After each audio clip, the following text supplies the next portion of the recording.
go into something titillating, chat. Here we go. Story time, Mr. Ballin. On May 21st, 1941, Betty Albright and her 3-year-old son, Eldridge, traveled to her mother's house in rural Woodstock, Maryland. Betty had asked her mother if she would look after her son for the afternoon, so Betty could catch up on some much-needed sleep. They arrived at Betty's mother's house at about 1:30, and right away, Betty went inside, handed her son to her mom, and went upstairs to take a nap. As for Eldridge and his grandmother, they went out in the backyard to play. Now, Eldridge loved going to his granny's house because she had this enormous backyard for him to play in. If you were standing on her back porch looking out, it would be 250 meters of just open grass for him to run around in, and it butted up against this huge forest. And in the middle of her property, looking straight out at the forest, there was this 3-meter gap in the trees that if you walked through it, it would bring you down to this creek bed that was seasonal, and there was very rarely any water running through it. From the porch, anyone that was standing in this creek bed, you could clearly see. And so Eldridge was allowed to play in the creek bed, so long as he didn't go right or left in the creek, which would put him out of view from anybody on the porch. And so this particular day, when Eldridge and his grandmother went outside, Eldridge wanted to go play in the creek bed. So he immediately starts running across the yard towards it, along with his grandmother's 3 dogs. As for his grandmother, she just didn't have it in her to go all the way down to the creek bed, so she decided she would just sit on the porch and read a book and keep her eye on Eldridge. She remembers watching her grandson go all the way across the yard, get to the break in the trees, and then step down into the creek bed where he began goofing around with the dogs and throwing rocks and having a good time, clearly in view. And for the next 5-10 minutes, she just stared directly at her grandson and the dogs. And at some point, she picked up the book next to her and she began reading the book and then periodically looking up to check on her grandson and then back down to the book. At about 2 p.m., she was looking down at her book when she heard her grandson yell out for help. Now, 3-year-olds yell out for help all the time. Sometimes it's a big deal, and sometimes it's not such a big deal. But oftentimes, the sound of their voice gives away how serious it is. No matter what they say, it's like their tone gives away, should I take this seriously, or is this just a kid being a 3-year-old? And she would say that the way he was yelling sounded like a real emergency. When she poked her head up, even though she had seen him, less than a minute ago playing in the gap in the trees, now she's looking and he and the dogs are gone. And so of course she's alarmed. She hops out of her seat, she goes down the steps, and she starts walking across the yard towards Eldridge. And she's yelling his name and she's walking Why'd you have to quickly. pick When her? she got about halfway across the yard, she heard Eldridge yell out again. Except this time, his voice was coming from way off in the forest, way farther away from the last time he had yelled out. It gave the impression to her that he had moved a great distance from the last time he yelled to her, and it triggered something inside of her that was telling her something is terribly wrong. And she began running towards the creek bed. Still no sign of the dogs. She can't see anything. She's just running towards the creek bed. When she gets about 10 meters away from the break in the trees, she hears her grandson yell out for a 3rd time, barely audible, way off in the forest. He yells out for help, and as he's yelling, it sounds like someone has stifled him and covered his mouth mid-yell. So she runs through the break in the trees down to the creek bed where she stops, and she looks out in front of her, and it's just dense forest, and there's no Eldridge, there's no dogs, there's nothing. She looks to her right down the creek bed, and there's nothing down there, and then she looks to her left, and one of her dogs is in the creek bed, maybe 10 meters away, facing away from her, and the dog is positioned in such a way that it's clearly looking at something. And so she runs down to the dog thinking she's going to see maybe Eldridge or the other dogs, but there's nothing beyond the dog. The dog is just rooted to the spot. Its hair is raised, it's growling, and it's taking little steps back like it's been spooked at whatever it's seen or whatever it's looking at.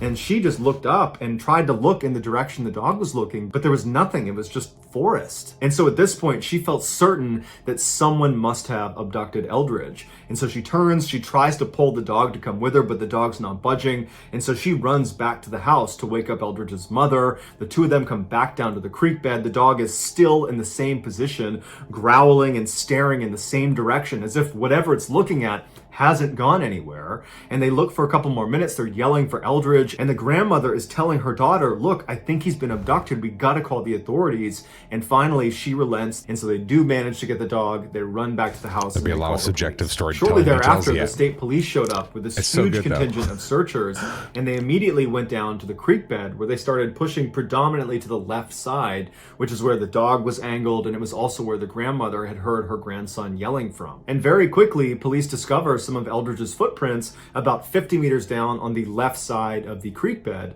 They were in some sand right at the edge, and they were walking away as if he was leaving the area he had been told to stay in, which was in that gap in the trees.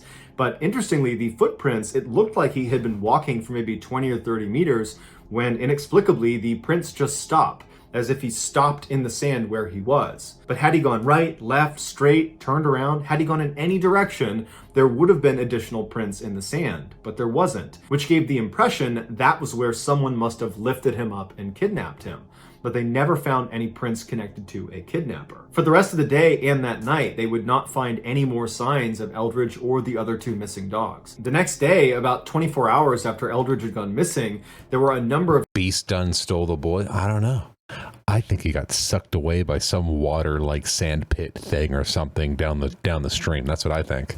search crews that had gone well outside of the primary search area in hopes of maybe finding one of the two lost dogs, because they thought maybe they could bring them to the lost child. And this one crew that was 4 miles away from where Eldridge had gone missing, they were walking past a swamp when one of them heard what sounded like a child whimpering, and it was coming from inside the swamp. And so immediately they turn and start walking into the swamp, which had fairly deep water, and they get to this clearing and they see there's this rocky overhang with high grass all around it, kind of forming like a cave. And they hear this whimpering again, and it's coming from underneath that rock. And they rush over and they're pulling the grass aside, and sure enough, tucked underneath this rock, inside of this kind of makeshift cave, is Eldridge. He was laying on this really well-constructed bed of leaves that looked like an animal's den. So either Eldridge had found an animal's den, or he had built himself this beautiful bed of leaves. When they approached him, he was sleeping underneath this rock.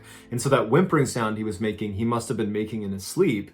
And so as they got closer to him, he woke up and he kind of sat up, and he's very groggy and confused.